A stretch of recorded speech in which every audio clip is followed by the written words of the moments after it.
ئەو کەسەی یەکێک لەم ڕیشۆڵانەی ئازاد دەکرد پارەکەی دەچوە سندوقی هاوکاری بۆ توشبوانی شێرپەنجە لە سلێمانی، یەکێک لە بەربڵاوترین نەخۆشیە سەختەکان لە کوردستان. ئێستا زۆر پێویستی بە کۆکردنەوەی پارەیە، تەنانەت لەسەر شەقامیش. ئەگەر خەیرانی دارایی لەسەر زۆربەی سێکتەرەکانی کۆمەلگا کاریگەری قورسی دانابێ، ئەوە بۆ کەرتی تەندروستی و توشبوانی شێرپەنجە زۆر قورسترە، چونکە بە خەڵک و حکوومەتەوە فریای کڕینی دەوا و دەرمانەکانی ناکەون. 12 شکم پێخست ئەمەی لاشە شین بووە هێنان بۆ نەخۆشخانە هیوە تقریبان 11 ڕۆژ خەفانیان بەحسی مۆخیان بۆ کرد تیممەی خۆی لاواز بووە. داوا لە حکوومەتەکەم یارمەتی نەخۆشخانە هیوا بدە بە تایبەتی نەخۆشی زۆر زۆرە باری لەواچێک هینوێت باری ئابووری زۆر زەریدە.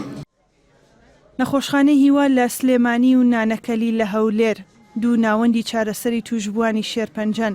تەنیا لە نەخۆشخانەی هیوا کە گەورەترین نەخۆشخانەی چارەسەری پزیشکیە لە کوردستان لە ساڵێکدا پێویستی بە 80 ملیۆن دۆلارە بۆ دابینکردنی دەرمانی شێرپەنجە، بەڵام دابینکردنی ئەم بڕا کارێکی ئەستەما لەلایەن وەزارەتی تەندروستیەوە. لەم ساڵدا بەسپاسەوە لایەن وەزارەتی داراییەوە تەخسیسی مالیمان بۆ کراوە، ئەگەرچی لەوانەیە هەندێک کەم بێت، بەڵام دەستمان کڕیوە بە دەرمانکڕین و پێداویستیەکانی نەخۆشخانە. هێوادارین بە زووترین کات بگات بۆ ئەوەی ئەو لە ئێستادا هەندێک کەمی هەیە لە دەرمان بتوانین پڕی بکەینەوە. هەیتی سەردانی نەخۆشخانەکان بکە کە دێتە نەخۆشخانەکان ئێمە وەریان دەگرین بۆ ئەوەی پشکنینی زیاتریان بۆ بکەین. ئەگەر بێت و تووشی نەخۆشی شێرپەنجە بێ، ئەگەر بێت و زوبێتە نەخۆشخانە لە قۆناغەکانی سەرەتایی زۆر چارەسەرکردنی ئاسانترە لەوەی ئەگەر لە قۆناغا دواترەکانی.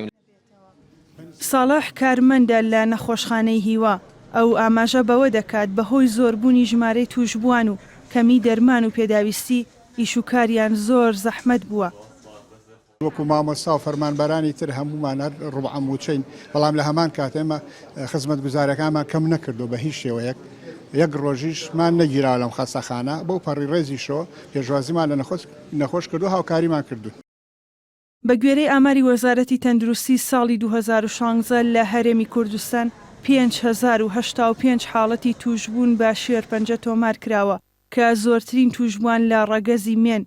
دەرمان وەکو پێویست نییە، بەڵام ئەوانەی کە لە لای ئێمە تۆمار کراون، ئەوانەی کە فایلیان بۆ کراوەتەوە بە هەر جۆرێک بێ دەرمانمان بۆ پەیداکردن. لەبەرەوە ئێمە جگە لەو دەرمانی لە بەغدا بۆمان دێ، لەوەی کە لەسەر بجێی وەزارەت تەندروستی بۆ دابین دەکەین لە ڕێگەی سندوقی کۆمەچی توشبوانی شێرپەنجەش ئەو دەرمانانەی کە پێویست بێ دەکردرێ بۆ نەخۆشانێک کە پێویستیان پێیە. توێژینەوەکان دەریان خستووە کە لە 30 بۆ لە 150 شێرپەنجە دەکرێ پێشی پێبگیرێ بە ڕێکارە خۆپارێزیەکان و پەیڕاوکردنی شێوازی ژیانی تەندروست. ڕێنماییەکانی خۆپاراستن لە نەخۆشی شێرپەنجە، زیادکردنی وەرزشکردن، دوورکەوتنەوە لە جگەرە کێشان، خۆ دوورگرتن لە خواردنەوە کحولیەکان، خواردنی تەندروست و زۆر خواردنی سەوزە و میوە، ڕاگرتنی کێشی لەش لە ئاستێکی تەندروستدا. ئامارە جیهانیەکان ساڵانە لە جیهاندا پێمان دەڵێن زیاتر لە 8 ملیۆن کەس بەهۆی نەخۆشی شێرپەنجەوەی گیان لەدەست دەدەن.